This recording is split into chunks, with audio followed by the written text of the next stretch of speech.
What's good, YouTube? It's your boy Xenny and I'm back with another video, man. If you're new to my channel, please make sure you hit that subscribe button. Make sure you like the video. I will appreciate it.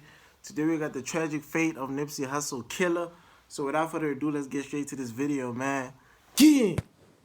60 years to life in prison. This coming here on this Wednesday out of Los Angeles. Of course, this is a live look in the courtroom right now. The Superior Court judge handed out the sentence to Eric R. Holder, who was found guilty of the 2019 first-degree murder of the 33-year-old Grammy-nominated hip-hop artist outside the clothing store Hustle, founded in South Los Angeles, the neighborhood where both men grew up under very similar circumstances. Nearly 4 years after the tragic shooting of Nipsey Hussle, a beloved Los Angeles rapper whose death had a profound impact beyond the West Coast hip-hop community, Eric R. Holder Jr., the gunman, has been sentenced to 60 years to life in prison. Hussle, whose real name was Ermias Asghedom, was shot in on March 31st, 2019, outside a clothing store he owned in South Los Angeles. The police quickly attributed the attack to a personal dispute. 2 days after the shooting, which also injured two bystanders, Eric R. Holder Jr., then 29, turned himself in at a mental health clinic,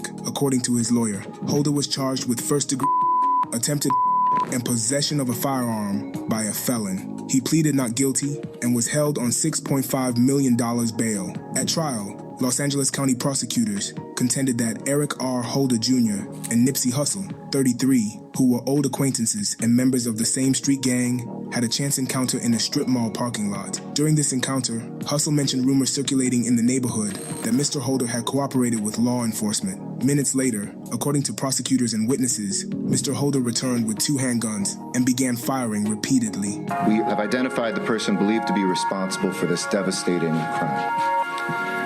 He is 29-year-old Eric Holder. Prosecutors argued that the was premeditated and charged Eric R. Holder Jr. with first-degree. Aaron Jansen, the public defender representing Mr. Holder, acknowledged during the trial that his client had pulled the trigger. However, he contended that the crime occurred in the heat of passion and that Mr. Holder should have been charged with voluntary manslaughter instead. After deliberating for less than an hour on their second day, the jurors found Eric R. Holder Jr. guilty of first-degree. This verdict indicated that they agreed with the prosecutor's assertion that Mr. Holder decided to Nipsey Hussle as he returned to his car, loaded a gun, took a few bites of fries, and then marched back through the parking lot to confront the rapper. Eric R. Holder Jr., 33, was also found guilty of 2 counts of attempted voluntary manslaughter for the wounding of 2 bystanders, lesser charges than the attempted counts initially brought by prosecutors. Mr. Jansen, Holder's attorney, argued that the case was overcharged and that his client had no specific intention of harming the 2 other men, both of whom were strangers to him when he attacked Hussle. Additionally, Mr. Holder was found guilty of possessing a firearm as a felon and 2 counts of assault with a deadly weapon. In court, Eric R. Holder Jr. stared forward, unflinching. He wore a dark navy suit and white sneakers. As the verdict was announced, the courtroom remained silent, with no reaction from the half-full gallery. In the aftermath of Nipsey Hussle's in early 2019, a rare event unfolded within Los Angeles gang life that had not occurred since the early 90s. The untimely loss of the rap legend sparked a wave of truce talks between Bloods and Crips. Sets, divided by historical rivalries, sought common ground to honor Hussle's legacy. Hussle, a unanimously respected Grammy Award-winning affiliate of the Rollin' 60s Crips, was known for frequently reaching across enemy lines to help foster peace. The impromptu negotiations after Nipsey Hussle's echoed the tense moments before the Los Angeles uprising of 1992, when Tupac Shakur helped organize a truce picnic in Watts. This event aimed to unite rival factions under a 26-point Thug Life manifesto. This charter, created by the progeny of Black Panthers, outlined a more righteous path for those in the streets. It empowered hustlers to enrich themselves and their community while adhering to a strict code of honor. This unofficial constitution condemned snitching, attacking civilians and the police, and selling to children or pregnant women.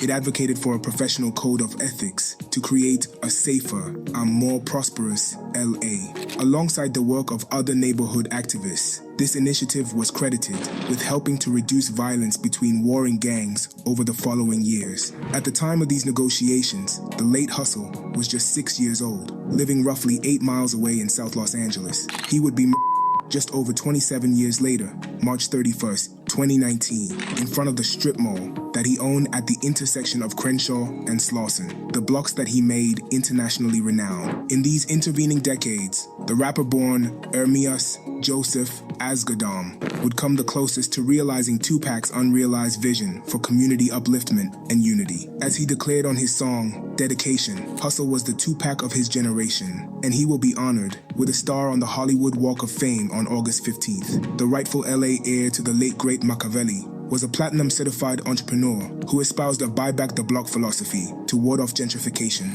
His reputation remained unblemished in the streets, but he could also talk eloquently about using Opportunity Zone tax breaks. He nurtured the next generation of local rappers and looked past gang schisms while donating to nearby schools in the hopes that the neighborhood youth could escape generational poverty. To understand the importance of Nipsey Hussle is not merely to understand the influence of his songs, philanthropy, and philosophy. It's to reckon with the history of the city of Los Angeles and the power of symbolism. He was a philanthropist, an entrepreneur, business person, mentor, role model. He was a hero to many young people in the Crenshaw area, but also throughout the nation. When he was his death struck a chord with many. So with that, Your Honor. Hussle was raised in the Hyde Park neighborhood, the son of an Eritrean immigrant father and a mother whose family left Louisiana during the Great Migration. In his pre-adolescence, he was a straight-A student who loved poetry and hip-hop to the point where he built himself a computer from scratch in order to record music himself. At Hamilton High in West Los Angeles, Hussle was flipping burned CDs in the hallways for $5 a piece, working at his stepfather's Inglewood seafood restaurant, and catching trains and buses to participate in a musical education program at the Watts Towers. Around the same time, he joined his brother Sam in money-making schemes near Crenshaw and Slauson, where they'd sell everything from weed to bootleg DVDs to and t-shirts. Leaving high school at 15, Hussle enrolled at West Los Angeles Community College, where psychology and English classes vied for his focus against his rap dreams and hustling realities. There were countless recording sessions at makeshift home studios in unfriendly hoods. One early song managed to reach the ears of Tupac's mother, Afeni Shakur, who invited him and his collaborators to Georgia to perform at the 2002 release party of Tupac's posthumous album, Better Days. But the early success turned out to be one of several false starts. Legitimate national ascension wouldn't arrive for another half-dozen years, during which he'd rename himself Nipsey Hussle and embark on a 3-month trip to Eritrea that altered the trajectory of his life. In an interview with the filmmaker Tariq Nasheed, Hussle described the trip bringing him into being. Rest in peace, Nip, man. Anyway, man, if you guys are new to the channel, please make sure you hit that subscribe button. Make sure that you like the video. I will appreciate it. And I'm going to see you guys in the next video, man. Peace.